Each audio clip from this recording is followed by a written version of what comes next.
जा रहा है। स्टार्ट हो गई। स्टार्ट हो गया मलियाबादी।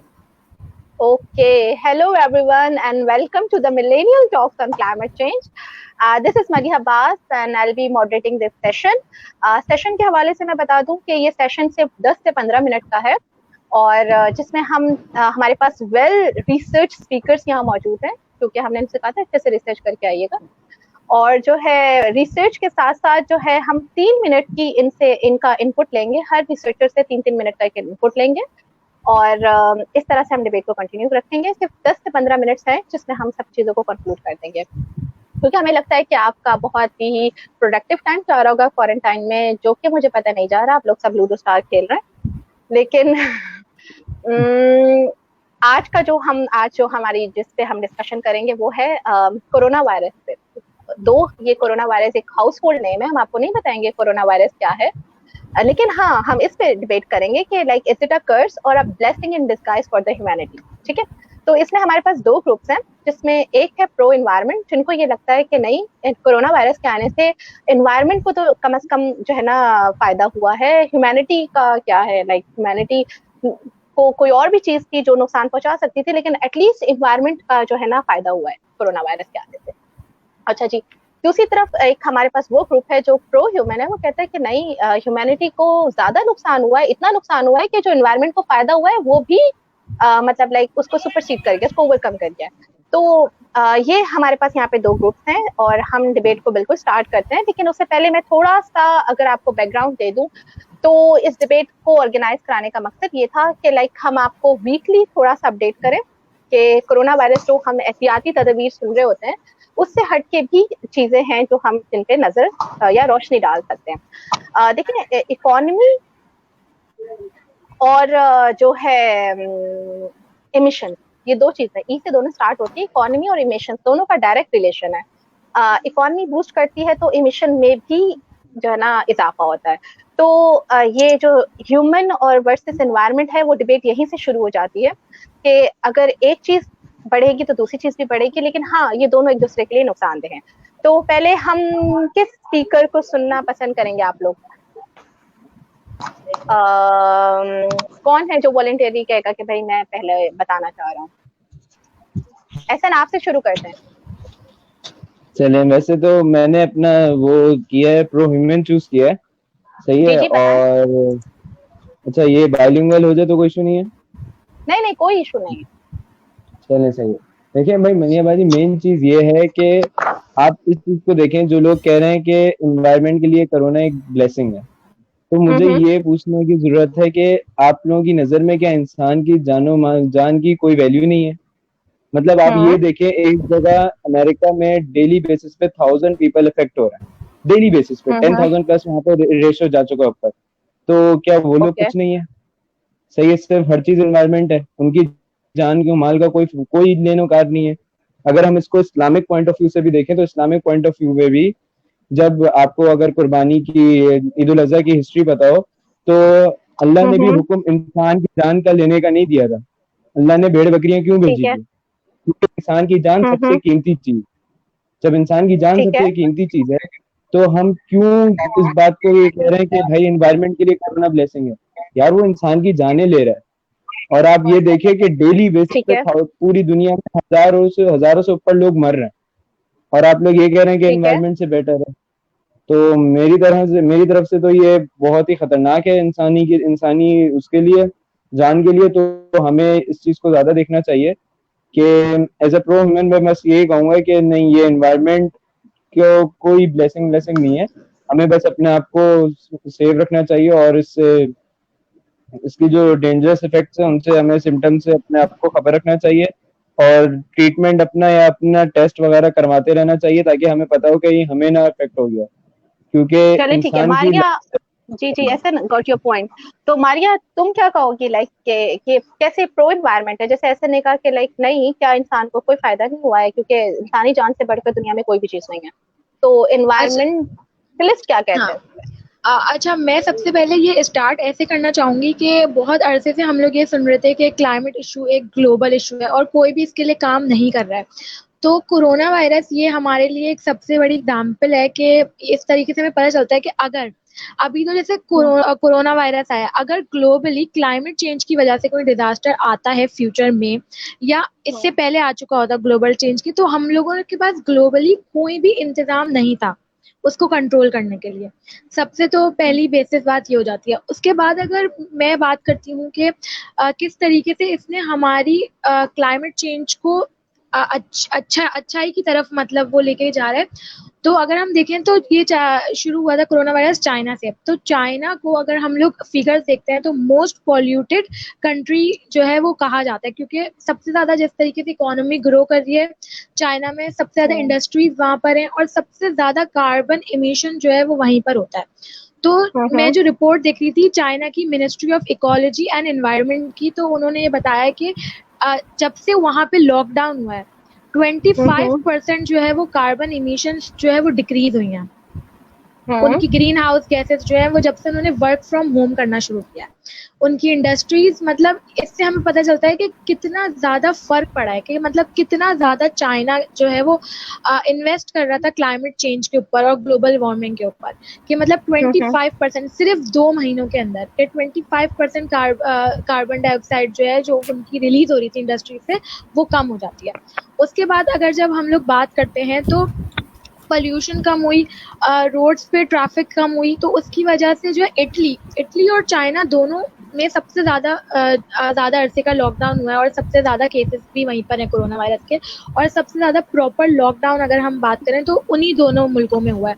तो अगर हम उन दोनों मुल्कों की रिपोर्ट देखें तो जो उनकी जो एनवायरनमेंट के ऊपर की रिपोर्ट्स हैं, तो उन्होंने ये वाज़ेह फ़र्क बताया है कि किस तरह जो है एनवायरनमेंट को जो है उसने बेनिफिट किया है कोरोना वायरस ने, किस तरह जो है वो उनकी आइस मेल्टिंग जो है वो कम हुई है ग्लेशियर्स की, किस तरीके से पोल्यूशन कम हुई है, एयर जो है वो किस कदर जो है वो साफ़ हो गई है। तो ये सारी जो रिपोर्ट्स मैंने पढ़ी हैं तो इससे तो साफ ऐसा लगता है कि ये एक ज़रूरी चीज़ थी हमारे अर्थ के लिए, हमारे प्लानट के लिए, क्योंकि अगर मुझे लगता है कि ऐसा मेरा पर्सनल ओपिनियन है कि अगर ऐसा कोई ब्रेक नहीं आता तो बहुत जल्द कोरोना की जगह कोई ग्लोबल क्लाइमेट चेंज की वजह से कोई डिजास्टर आता जो कि हमारे पास कोई भी ग्लोबली उसको कंट्रोल करने के लिए कोई भी तरीका नहीं था। तो ये मेरा पॉइंट है।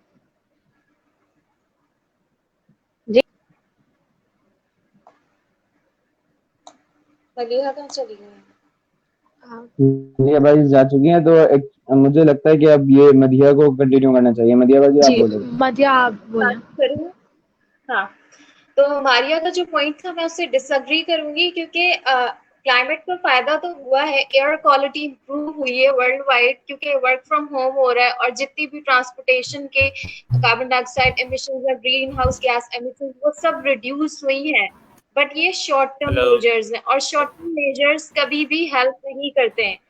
ये जो क्लाइमेट चेंज इशू है बहुत बड़ा इशू है, एक परमानेंट इशू है। तो ये शॉर्ट टर्म मेजर्स इस तरह हेल्प नहीं करेंगे। और दूसरी बात ये, हेलो, हाँ बोले, हम सुन रहे हैं। दूसरी बात वो आ जाएंगे आप। अरीब आपको आवाज आ रही है? उनका डिस्कनेक्ट हुआ है, आप आ जाए अभी, आप बोलो। कंटिन्यू करें या इसको रोकें अभी? जी आप कंटिन्यू कर लें। अच्छा, आप कंटिन्यू कर लें। हाँ, जितने भी क्लाइमेट चेंज के जितने प्रोजेक्ट्स थे, clean energy project, solar energy, wind energy, hydro energy, वो ज्यादातर चाइना में सेंटर्ड थे। तो चाइना की इटसेल्फ जब इकोनॉमिक एक्टिविटीज कम हो चुकी है, तो ये सारे जितने भी मेजर्स थे जो हमें क्लीन एनर्जी की तरफ लेकर जाते हैं और ग्रीन हाउस गैस एमिशन कम हो जाती, वो सारे मेजर्स अभी इस वक्त बंद हो चुके हैं, सारे प्रोजेक्ट्स को बंद हुए हैं। तो लॉन्ग टर्म अगर हम देखें तो इसका कोई फायदा नहीं है। रिसेंटली एक न्यूज चल रही है यूएन बॉडी की तरफ से कि जो COP26 होना था क्लाइमेट चेंज को लेके, वो भी पोस्टपोन हो चुका है और वो अगले साल होगा। ये मीटिंग बहुत इंपॉर्टेंट होती है और ये एनुअल बेसिस पे कंडक्ट की जाती है, जहाँ पे वर्ल्ड लीडर्स आते हैं सारे और वो डिसाइड करते हैं कि किस तरह हमें क्लाइमेट चेंज को खत्म करना और क्या क्या नेशनल लेवल पर हमें स्टेप्स लेने। तो जब वो मीटिंग ही कैंसिल हो गई जो क्लाइमेट चेंज स्पेसिफिक थी, तो इससे और बड़ा थ्रेट क्या होगा क्लाइमेट चेंज के स्टेप्स को लेके। और ये जो लॉन्ग टर्म मेजर्स है जो सारे कंट्रीज को मिलके लेने, स्पेशली जो डेवलप्ड कंट्रीज हैं, तो वो सब तो पीछे एक बैक सीट पे चले गए सारे।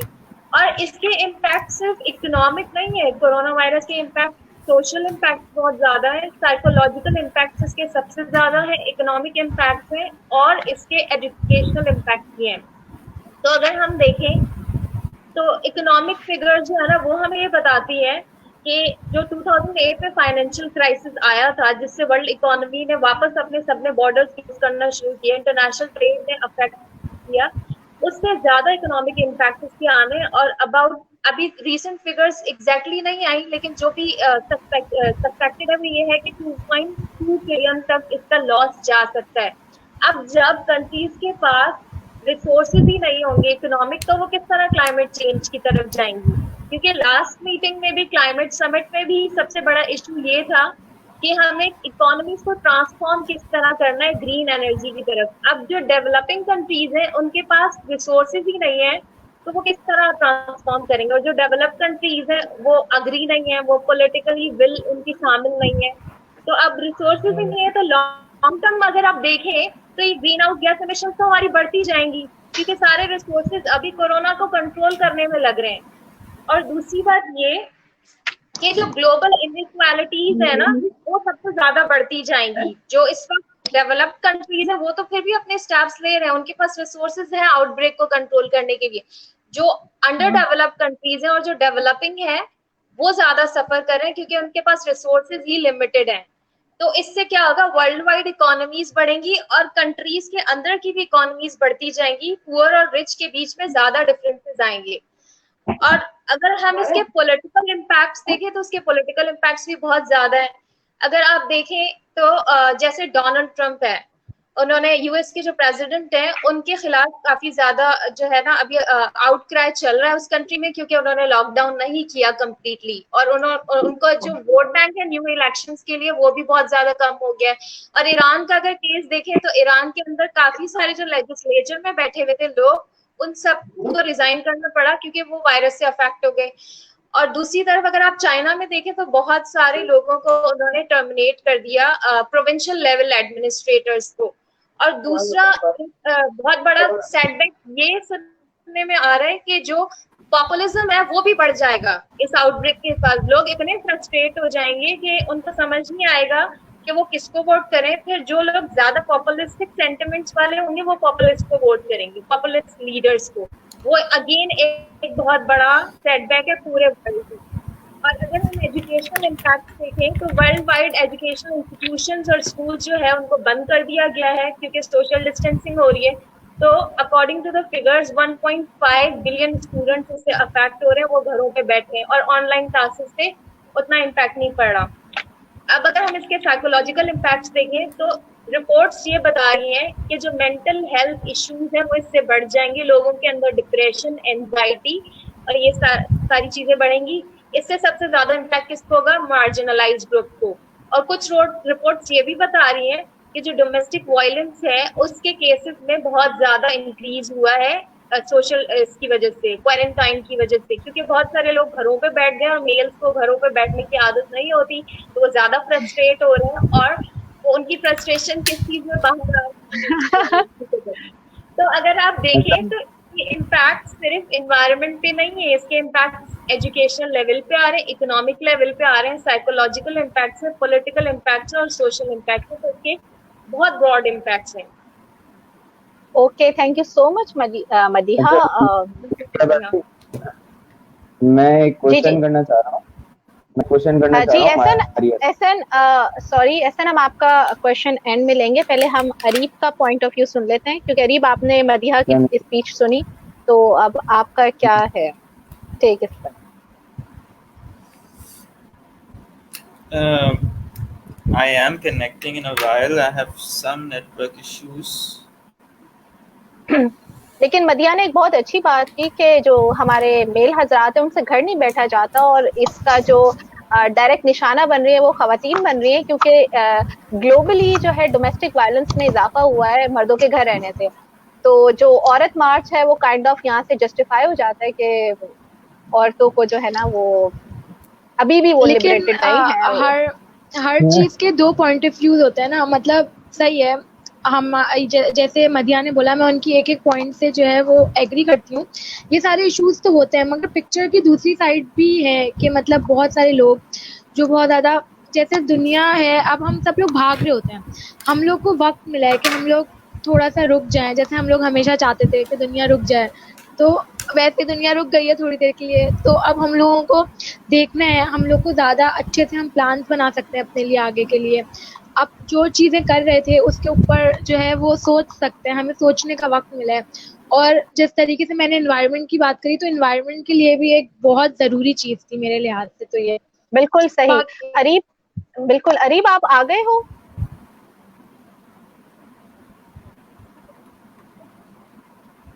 हेलो अरीब जी इंटरनेट का इशू है। जी मारिया, जी बिल्कुल मैंने तुमने सही डिस्कनेक्ट कर कहा। दिया। हाँ, अरीब का हम वेट लेकिन कर लेते। यहाँ पे मैं डिसएग्री करूंगी मारिया से, क्योंकि ये जो हमें पॉज मिला है लाइफ में वो अनविलिंगली मिला है सबको। कोई भी इसके लिए प्रिपेयर नहीं था इस वक्त कि जो है ना लाइफ को पॉज लग जाए। बहुत सारे लोग वाकई भाग रहे थे, बट उनकी जो भाग है उसको अनविलिंगली रोका गया है। तो वो उसके लिए प्रिपेयर ही नहीं थे मेंटली, तो वो उसके उल्टे उन पे नेगेटिव इम्पैक्ट्स आ रहे हैं। और जब अब इतना रोकने के बाद जो जबरदस्ती सबको रोका जा रहा है, भागना शुरू होंगे ना, उसकी स्पीड इससे भी ज्यादा होगी। लोगों हाँ, को अच्छा पता नहीं लेकिन चलेगा। मैं कुछ हाँ, बोले आप क्वेश्चंस ऐसा। करना चाहता हूँ। सही है। पहला क्वेश्चन तो मेरा क्या मारिया से है। उन्होंने बोला कि जी एहसन हेलो, बोलो। हाँ हाँ, हाँ एहसन मेरा बोले। पहला क्वेश्चन मारिया से, मैं ये कह रहा हूँ मेरा पहला क्वेश्चन मारिया से है।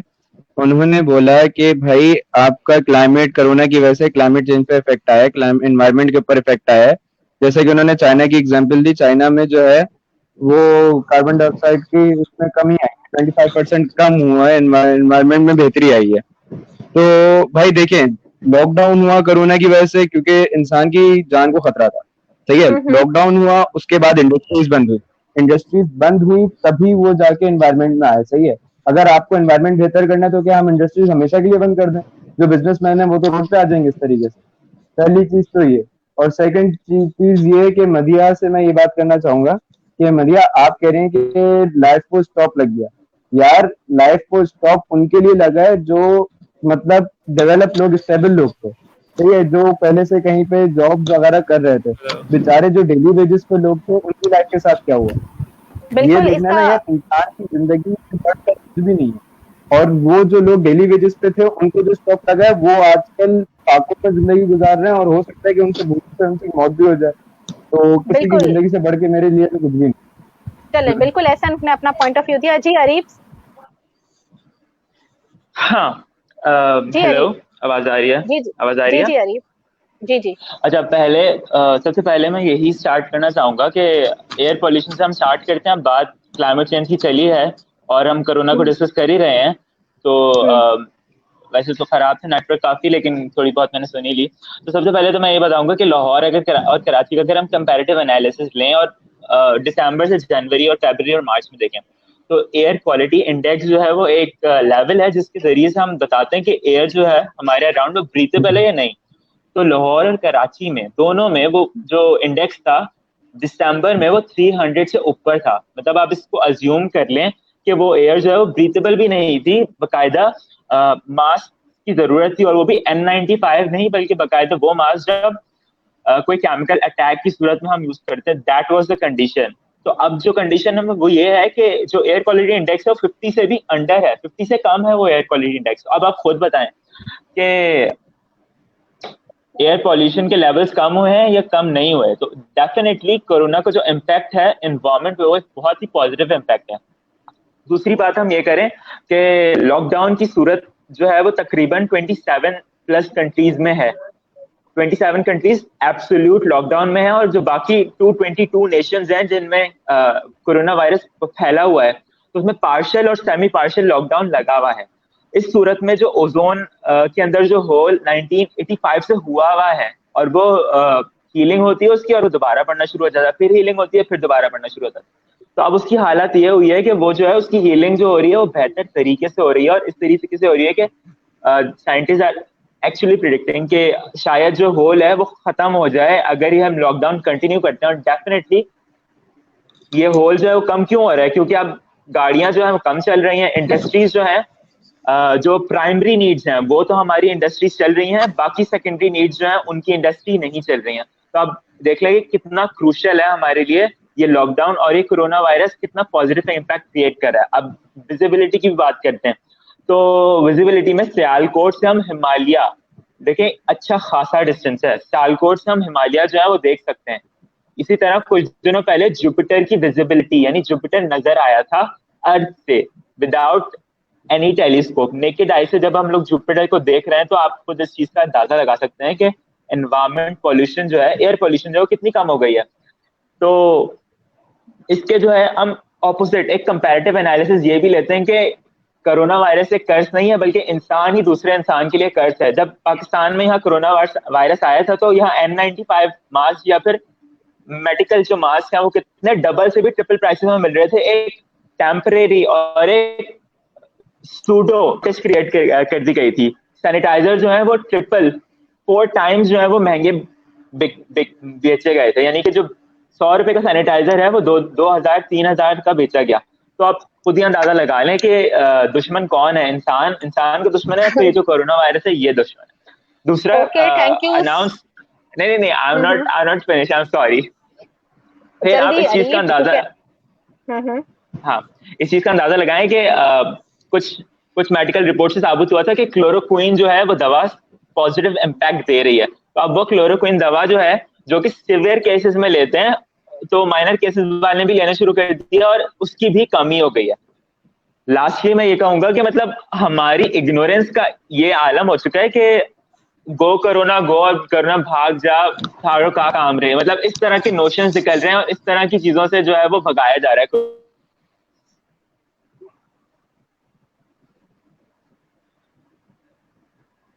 आई थिंक अरीब का नेट फिर से खराब हो चुका है। Am I audible to you all? Yes okay, अब हम इसको कंक्लूड करते हैं क्योंकि हम इसको 10 to 15 मिनट्स रखना था। लेकिन मीनवाइल मैं ऑडियंस से कहूंगी कि आप कमेंट सेक्शन में बता सकते हैं कि आज की डिबेट आपको कैसी लगी और क्या क्या चीजें हम इम्प्रूव कर सकते हैं। मदिहा एक मिनट, हम क्या क्या चीजें इम्प्रूव कर सकते हैं अपनी नेक्स्ट डिबेट में, ठीक है। मैं इन सब की डिबेट को अगर कंक्लूड करूं, और जो हमारा मकसद था यहाँ आने का वो ये था कि हम ये बताना चाह रहे थे आपको कि कोरोना वायरस एक कर्ज है या ब्लेसिंग है। ब्लेसिंग हमें किस तरह पता चली? हमें मारिया और एहसन ने बताया कि ब्लेसिंग इस तरह है कि जो ग्लोबल इमिशंस हैं वो कम हुई है, और इतनी कम हुई है कि लाइक 1%, अगर हम साइंटिफिक अमेरिकन एक मैगजीन है, अमेरिकन मैगजीन है, उसके मुताबिक जो है 1% ग्लोबल इमिशंस में कमी आई है, ठीक है। लेकिन जो जिसका दूसरा ग्रुप है वो कहता है कि जी ये इसने ह्यूमैनिटी को ज्यादा नुकसान पहुंचाया, ह्यूमैनिटी के लिए नुकसानदेह है। तो हाँ, बिल्कुल ऐसे ही है कि जब 2009 में ग्लोबल इकोनॉमिक रिसेशन आया था तो वहां पे भी यही हुआ था कि ग्लोबल इमिशंस कम हुई थी, लेकिन वेरी नेक्स्ट ईयर जो है ना, जैसे इकोनॉमी ने बूस्ट किया तो इमिशंस 5% इंक्रीज हो गई। तो अगर आप ये देख रहे हैं कि कोरोना से एनवायरनमेंट को फायदा हो रहा है, तो ये भी हो सकता है कि बहुत टाइमली फायदा हो, क्योंकि चाइना और अमेरिका दे आर प्लानिंग कि उन्होंने अपनी इकोनॉमी को कैसे बूस्ट करना है। अच्छा, दूसरी बात ये थी कि जिस तरह मदिहा ने कहा कि पॉपुलिस्ट जो गवर्नमेंट्स हैं वो जो है वो पॉपुलिस्ट लीडर्स हैं, वो उनको ज्यादा वोट्स मिलेंगे, और फिर दुनिया अगेन जो आपको पता है पॉपुलिज्म और जो इनका सारा एजेंडा क्या होता है और किस तरह से ये अपना एजेंडा पोर्ट्रे करते हैं और किस तरह से जो सेंस है वो पीछे चली जाती है और जो इमोशंस हैं वो फ्रंट पर आ जाते हैं। तो एक ये भी इसका हम कह सकते हैं कि कोरोना वायरस का इम्पैक्ट है। लेकिन हाँ, क्लाइमेट का दूसरी तरफ जैसे हमने बात की कि जी आप हमें ऐसे अरीब ने बताया कि जो है ओजोन लेयर को कितना फायदा है, आपको जुपिटर नजर आ रहा है, आपको हिमालय नजर आ रहा है, कहाँ से? सियालकोट से। तो ये भी फायदे हमारे सामने मौजूद हैं। तो इंशाल्लाह हम कल या आइंदा किसी वीक में हम किसी अच्छे से टॉपिक के साथ हाजिर होंगे। और मीनवाइल हम आपके चैट में जरा देख लें कि आपके क्या कमेंट्स हैं। Okay, how to join the conversation? Obviously हम जब नेक्स्ट अपना सेशन अनाउंस करेंगे तो आप उसमें वहाँ पे कमेंट करके हमसे पूछ सकती हैं। इसका क्लाइमेट चेंज से क्या ताल्लुक है? देखें, क्लाइमेट चेंज और कोरोना ये दोनों इंटरलिंक्ड हैं और दोनों ही मेजर क्राइसिस है जो ह्यूमैनिटी इस वक्त फेस कर रही है। As an you should defend the prospectus of males. भाई वो जो मेल से बात हुई थी कि वो जो कर रहे हैं डोमेस्टिक वायलेंस, एसन आपने नहीं इसको डिफेंड किया है, ये आपकी मेल कम्युनिटी आपसे नाराज हो गई है। To good discussion, next time Areeb का कनेक्शन इंप्रूव कर लीजिएगा प्लीज। बिल्कुल हम करेंगे। कोरोना अल्लाह की तरफ से आजमाइश है, अल्लाह हमारे गुनाहों को माफ करे। बिल्कुल कल शब रात होगी तो आप जरूर माफी मांगेगा और हम आपका साथ देंगे। एहसन को थोड़ा और डिबेट में पार्ट लेना चाहिए था। बिल्कुल एहसन का नेट थोड़ा सही नहीं था और ये हमने आपके मलिहा भी जा चुकी हैं। With that we'll end the debate. We hope that वैसे अरीब सुनो तो we are live. यार We are live. डिबेट का जो वो था ना टॉपिक, वो मुझे ये बताया गया था कि ह्यूमन वर्सेस एनवायरनमेंट है, ह्यूमन वर्सेस ह्यूमन नहीं था। You're like, oh my god, okay, stop this. अच्छा, with that I'll add Maliha आ रही हूँ वापस। back in the stream. Maliha जी आपका भी इंटरनेट खराब है। मैं कमेंट सेक्शन से कहीं और निकल गई थी तो शायद इसलिए मैं नहीं देख सकी। हाँ, इस दौरान जो है ना सबका इंटरनेट ऐसा चल रहा है जैसे शादियों में दुल्हन चलती है। Come on. ये औरत मार्च की डिबेट जो है मदिया ने छेड़ दी है, अब अगली दफा इस पे टॉपिक रखना पड़ेगा। एक सेकंड, मैं जाते मैं सिर्फ एक बात बोलूं। रुके। मैं जाते एक बात बोलूं कि भाई देखें, जो कह रहे हैं कि डोमेस्टिक वायलेंस बढ़ेगा, तो भाई जिस मर्द ने मारना होता है वो ऑफिस में जाके भी मारेगा, वो घर आके भी मारेगा। जो मर्द नहीं मारते वो घर बैठे कभी भी नहीं मारेंगे, कभी भी डोमेस्टिक वायलेंस इस चीज से नहीं बढ़ता। जिसकी फितरत है मारना, वो आके भी तो ये बात बिल्कुल गलत थी। बिजी होगा बेचारा, ऑफिस में बॉस की टेंशन अलग, कुलीग की अलग, हो सकता है ऑफिस में और फीमेल अटेंशन मिलती हो। जो तौर पे ऐसा होगा मारने वाला, वो हफ्ते में एक दो हफ्ते में जरूर मारेगा। चलिए ठीक है, ओके एहसन और मदीहा, हम होल्ड योर हॉर्सेस। बिल्कुल हम नेक्स्ट टाइम क्लाइमेट चेंज और वुमेन, इनका क्या रिलेशन है और कैसे क्लाइमेट चेंज जो है इफेक्ट करता है वुमेन को, और हम इससे भी एक डिबेट रखेंगे क्योंकि ग्लोबली रिकॉग्नाइज एक फील्ड ऑफ स्टडी है जहाँ पे रिसर्चर्स की कमी है। तो होपफुली हम यहाँ से एक जो है ना रिसर्च जनरेट करेंगे। तो thank you so much for your time. इंशाल्लाह अगले वीक मुलाकात होती है। अल्लाह हाफिज़।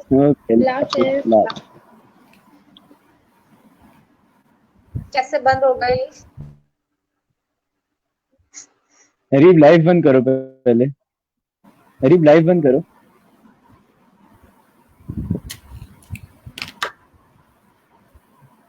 ब्रॉडकास्ट खत्म कर दो।